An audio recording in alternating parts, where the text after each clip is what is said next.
Hello, divine man. Hello, divine woman. And welcome to the safe space. You already know, if you have not already, please go ahead and subscribe to this channel and like this video if the content that you are listening to is very relatable or you learn something from it. You never know.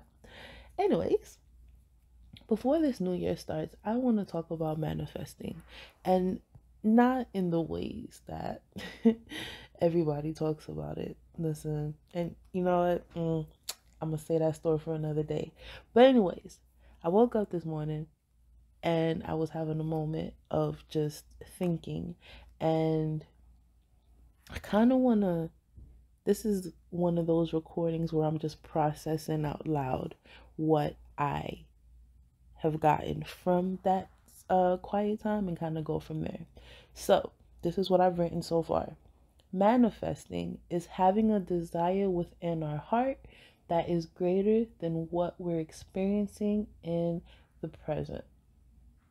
Okay, and then I put, my heart tells me what I'm manifesting because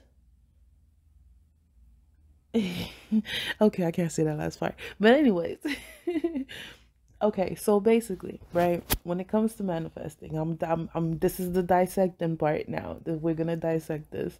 When it comes to manifesting, it's not literally standing there saying manifest, manifest. Manifesting, based off of my recent Google search, it talks about appearing. It talks about showing up to prove something, right? So,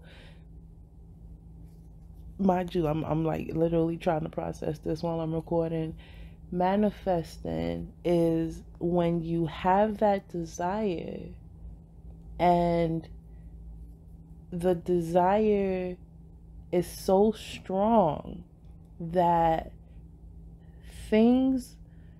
events occur to make that desire happen. What I mean is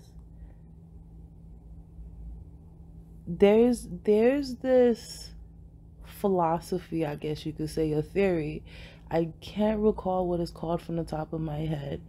I'm thinking it's something like the law of effects or something. I can't really remember, but basically what it is when you have like a certain goal in mind, I guess you can also call it the law of attraction as well. But when you have a certain thing in mind, and you decide to aim for it, right? What ends up happening is you're gonna make certain decisions based off of that desire, whether it's consciously or not. Whether you're aware of it or not, you're making decisions based off of that desire. Okay, so I had to do a quick Google search. Apparently, I have not. I've heard of the law of effect in passing, but apparently the law of effect is from Thorndike, and basically what it is kind of like conditioning, there we go, conditioning. So what it is with the law of effect, right, is based off of and this is what is used to train dogs, animals. Basically, when you do a certain action and you're rewarded for it, you're going to continue to do that action. So for example, with my dog Bentley, that's how I was able to teach him, sit and out and stuff like that, because he knows. And I actually taught him that out trick within a day, where it's like, if I say out, right, and you take out whatever's in your mouth, you're gonna get a treat. So within hours, he had learned that trick, because he's like, okay, if I take this out my mouth, I'm gonna get a treat. And now the moment I say out, he just drops whatever he's doing. And then so basically it's the same thing with humans, right? You have this desire within your heart, within your mind, that you may not necessarily share with anybody.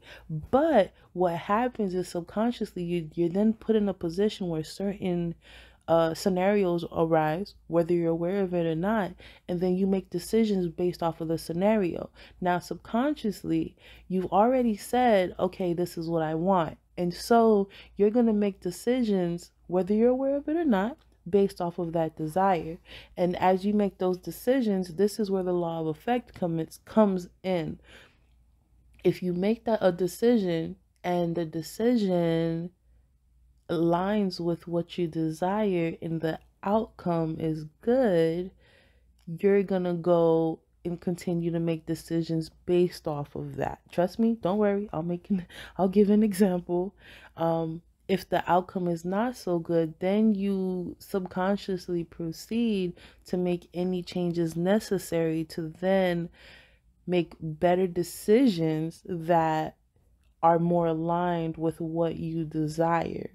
And this is where the law of attraction comes in, because as you make those decisions, your mind is then looking for other opportunities that then relate to the positive reinforcement you've received based off of the decisions you have made related to that desire or that passion. I I hope I didn't lose you. This is my inner nerd coming out. So here's an example, right? Let's say you want to be a millionaire. You want $1 million. Okay. This is like the most basic desire that everybody has. Okay. So you say, you know what? I want $1 million. Within a year, I want to make $1 million. Boom. All right. So let's say you get a job working at a fast food restaurant, making minimum wage. You notice that you're getting you're getting money, but if you want $1 million within a year, getting what, $200 a week is not gonna cut it. So that is reinforcement. It is somewhat positive reinforcement, but that's neither here nor there. So now your mind is like, okay, I can make some money this way, but it's not going to get me to where I want to be. So it is positive reinforcement, but it's not at the level that you want it to be. So let's say you keep that little fast food job, you're doing what you got to do. You start a side hustle on Amazon or something. So you're selling online and you're noticing within a couple of months that your sales are skyrocketing to the thousands, the tens of thousands. That is positive reinforcement on another level versus what you were getting at the fast food restaurant. So what are you going to do, right? Common sense tells you, you know what, it's time for me to drop this fast food job. Let me focus on making these tens of thousands. Boom, you leave the fast food job. Now you're making tens of thousands and it's now elevating to hundreds of thousands. That elevation is your positive reinforcement to keep you going. Meanwhile, you still have that desire to make the $1 million by the end of the year.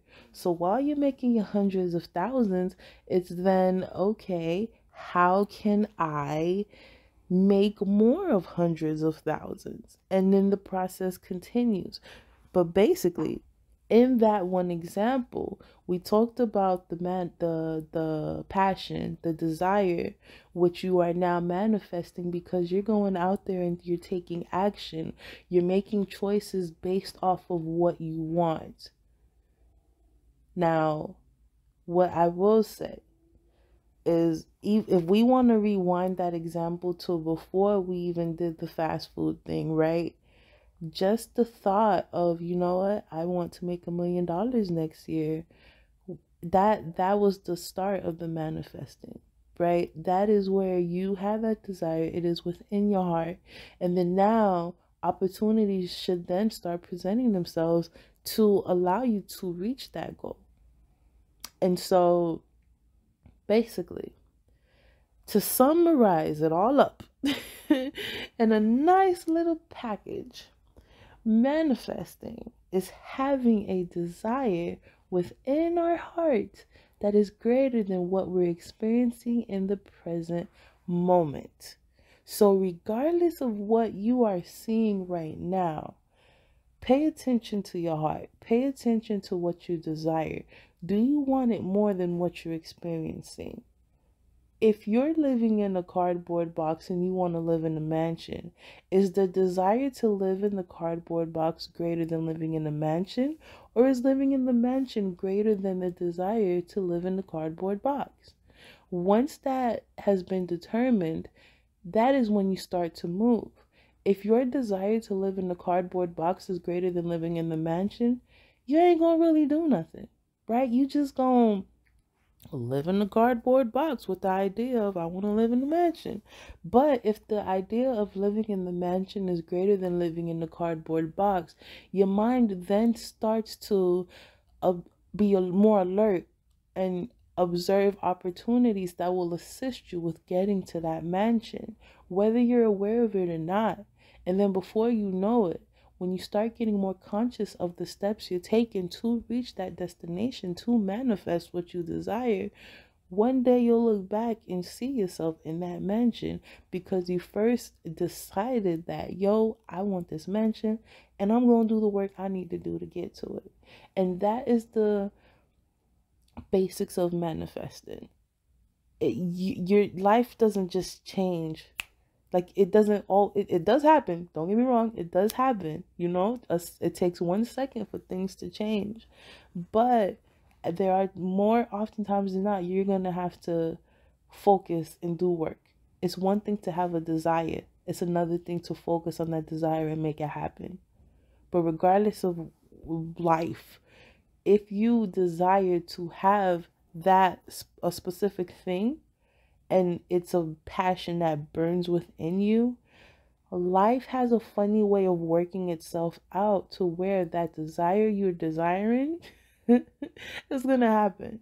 And so I'm not saying just sit around and wait for things to happen, but pay attention to how much you want something and let that be a gauge, if you will, on whether you accomplish it or not.